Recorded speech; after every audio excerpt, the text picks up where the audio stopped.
بسم الله الرحمن الرحيم kusoo dhawaada macadka Spain waxaan ku jirnay casharada la xiriiray xalinta cabashooyinka macaamiisha iyo wanaajinta macaamiisha iyo muhiimadda ay u leedahay hadii la wanaajiyo macaamiisha shirkadda maanta waxaan ka hadlaynaa insha Allah hadii la yiraahdo qayb yar oo kale oo muhiim u ah macaamiisha oo la yiraahdo supervisor la yiraahdo ama يعني في Soomaaliga waxa lagu yiraahdaa umaleeyaha horjooga ama kaabe qofka oo shaqaalaha shirkadda qaybtaas mas'uul ah arinta marka muhiim u tahay macaamiisha supervisorka qofka ah cashirkeenana insha Allah maanta hadii la yiraahdo wuxuu ka hadli doonaa dhowr waxyaabood ayuu ka hadli doonaa dhowrkaas waxyaabood waxa kamid ah waa maxay supervisor ama horjooga horta maxaa lagu qeexaa maxaa loo yaqaanaa waa maxay doorka supervisor maxaa waaye mas'uuliyadka oo supervisor ku leeyahay waa maxay maxaa looga baahan yahay qofka supervisor noqonaya waa maxay shirkadu ka filaysaa qofka supervisorka intaas ayaan uga hadli doonaa insha Allah hadii la yiraahdo marka ugu horeeya waxa ka hadlaynaa waa maxay supervisor waa qof haga shaqada qof kale qabanayo ama shaqo socoto caadiyan wuxuu la xiriiraa qaybta maamul ayuu noqonaa macnaha kor iyo hoos meesha ugu dambaysa uu noqonayo waxa waaye waa maamul sababtoo waxa waaye shaqo qof front line fadhiya oo qabanayo ayuu supervisor gareena oo fiirina shaqadaan sidii la rabo ma tahay ma socotaa qofka shaqada xilliga la rabo ma soo galaya waxyaalahaas waxa kale oo la dhihi karaa waa qof haga xooga ka fiican ama kormeera shaqooyinka caadiga ah ayadana waa la dhihi karaa waa qof kormeera shaqooyinka caadiga ah waxa kale oo la dhihi karaa waa qof u dhaxeeya shaqaalaha hoose iyo maamulka dhexe ayadana waa la dhihi karaa waa definition ama taariif lagu qeexi karo waxa la dhihi karaa oo kale waxa la dhihi karaa oo kale waxa lagu tiriyaa dhanka maamulka taa idin sheegay waa qaybtan kore asaga wuxuu ku jiraa heerka maamulka ku jiraa maamulka wuxuu qaybsamaa maamul dhexe maamul sare iyo maamul hoose iyo frontline managers marka frontline managerka ayuu asagu yahay waxa waaye wuxuu ka hooseeyaa maamulka hoose oo shirkadda oo ka hooseeya tusaale ahaan qofka xarunta maamula ayuu ka sii hooseeyaa oo supervisor oo ka yahay marka waxa lagu qeexay hadii aan isla fahnay waxaan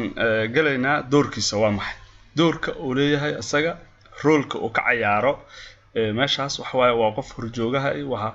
horta waa macallin waa wax bare dadku wax baraa macnaha qofkan shaqada saana loo qabtaa saana la yeelaa inta saan waaye hadii computer hala waxyaalahaas macallin waa wuxuu kaloo noqon karaa horumariye waa educator oo kale waaye developer waaye macnaha wuxuu leeyahay adi xirfadana ka maqan qofkii tusaale ahaan wuxuu leeyahay adi xirfadana ka maqan xirfadan waa inaad barataa ama asaga tababarayo asaga tusaayo ama meelaha wax lagu barto u diraa wuxuu kaloo noqon karaa la taliye qofka shaqaalaha ah oo la talina wuxuu leeyahay niyahow waxaan way ka ciladaysiin iska sax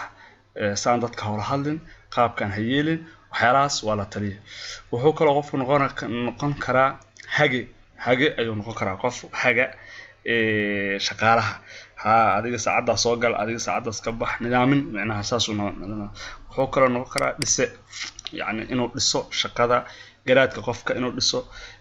maalin qofka asaga hadhow bedeli kara inuu sii diyaariyo oo soo dhiso ayaa laga rabaa marka waa kaasa waxa kaloo maxaa mas'uuliyadkiisa ah marka mas'uuliyadka maamulka waa maxay waa dejinta shaqooyinka maalinlaha ah uu shaqadaas waa leeyahay uu qabtaa wuxuu kala qabtaa dejinta waqtiga shaqada sidoo kale waa sameeyaa waqtiga shaqada tusaale ahaan shaqadan waxa la soo galaa xilligaas waxa laga baxaa xilligaas taskigan waxa la bilaabaa saacadaas wuxuu dhamaanaa saacadaas nin qofka dejiyo waaye oo nidaamiya deadlines iyo xalahaas wuxuu kaloo nidaamiyaa shaqooyinka yaryar asagoo raacaya policy-ga shirkadda shaqooyinka yaryar oo macnaha xarunta dhexdeeda ah ayuu dejinaa isagoo boolisiga shirkadda raacaya go'aan uu ka gaaraa qofkan saan loo xaliyo qofkan saan hala yeelo isagoo nidaamka shirkadda aan ka bixinin wuxuu kaloo qabtaa fulinta shaqooyinka uu dejiyay waxaa laga yaraa qofka supervisorka ah saaka markuu shaqada soo galo inuu dejiyo dhowr shaqo oo shaqooyinkaas ay balangareysan oo qorsheeyo inuu markaa shaqooyinkaas fuliyo ayaa laga rabaa waxaa kaloo laga rabaa dabagalka shaqooyinka shaqadan ma qabsoontay ma liidataa ma socotaa inuu qabto waxaa kaloo wuxuu kaloo kala qaybiyaa shaqooyinka ayuu kala qaybiyaa shaqaalaha hoose u kala qaybiyaa adiga meeshaan shaqada ka qabo adiga tan saanyeel adiga inta kasoo bood tan xilligaas meeshaas ka qabo wuxuu kaloo sameeyaa xalinta cabashooyinka macaamiisha ayuu sameeyaa xalinta cabashooyinka macaamiisha cabasho hadday macaamiil ka imaato inuu asaga miiska la fadhiisto oo xaliyo ayaa laga rabaa waxaa kaloo soo raacay nidaamka shirkadda waxaa kaloo laga rabaa tababarka shaqaalaha cusub markuu shirkadda soo galo inuu waxa la rabaa qabto oo u sheego nidaamka shaqada iyo qaabka loo soo galaayo iyo waxyaalahaas inuu ka dhaadhiciyo iyo in hadhow muraaqab oo jiraayo oo shaqada lagu kontrooli doono waxyaalahaas oo dhan ayuu qabanaa waa maxay marka maxaa looga baahan yahay qofka shaqaalaha waxaa looga baahan yahay oo supervisorka ah supervisorka waaye maxaa looga baahan yahay waa inuu aqoon u leeyahay shirkadda يعني قف شقالة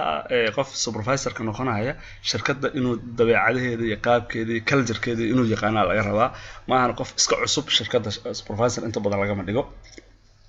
بولس شركة محا شركة كحرمان محا شركة الله قلين وحلاس إنه يقانا وهكذا على جرها خبرات وحواي ويعني حرفت يعني أما عندي كرنا مايا وعندي كرنا ويا أرجنمو أساسا عندي كرنا ويا أرجنمو أنا ويا أرجنمو إنه قلنا كان قف معمول وحون إلا حتى على صوت توبري حتى هنقض قف كي سوبرفايزر كأسا كورية حتى هدو أسا توبري أو دور بري لصعصعي حالات التوسي وعليه كرا وحكى له لقرا فهم كشغوين كلن لقبته قيبت هذا يعني قف سوبرفايزر كماش أو سوبرفايزر كي هاي شغوين كلا قبته لن وإنه يقانا ويعني وإنه فهنسينه تصال أهان حدود دكان موبايل كشقينايو وإنه يقانا أو سوبرفايزر كي هاي وإنه يقانا دلوين كسيد الله صاروا وإنه يقانا سيدا كفر كاللوغو راديو وإنه يقانا موديل كيسا وإنه يقانا قابك أكشن كاللو قاضي وإنه يقانا قابك حسابيها لولا حريقا وحيالها صورا لكن هدي أوسن أقونين هدو وحي يعني لبا لعايو معنا قابك سيد الله حلناها المفهمة وحا يعني وحاو كالو لغربا إنه لي حرفت لحرير تددك إنه ليه لغربا إنه قف حرفت ددك أولا سيد الله معامله أو ددك الله loo kala agaasimo oo dadka loo nidaamiyo waa inuu leeyahay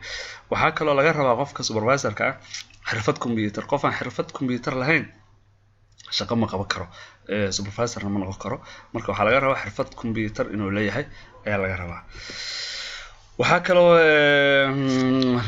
maxay shirkadu ka filaysaa qofka supervisorka shirkadu yani shirkada oo u shaqeynayo qofka supervisorka maxaa laga filaa qofka supervisorka waxa laga filaa inuu matalo shirkada إنه مثلا شركة صالحان مركب قف عبنا أيما يعني شركة هرمود يعني قد دعونا أما شركة هبلاية يعني قد دعونا مركب يراهدوا قفكوا يعني وحال جربا إنه أسوق قبطه أو أسوق مثله